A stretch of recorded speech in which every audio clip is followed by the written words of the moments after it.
how to say song in Thai. Plang, kind of like the sound the beginning banjo player might make. Plang. And you know what? I actually have a banjo. Just a moment.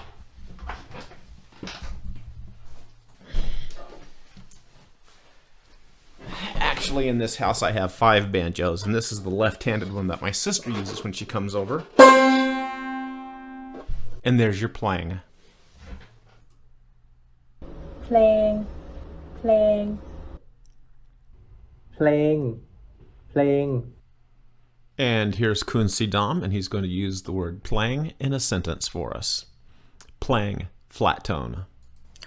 รู้ไหมว่านี่เพลงอะไร รู้ไหมว่านี่เพลงอะไร รู้ไหมว่านี่เพลงอะไร And there's that sentence.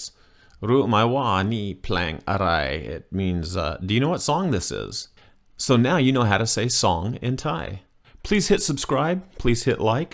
Please leave a comment if you're on YouTube. If not, well, enjoy the free lessons anyway at talkthai today.com or on my Roku channel, which is called Talk Thai Today.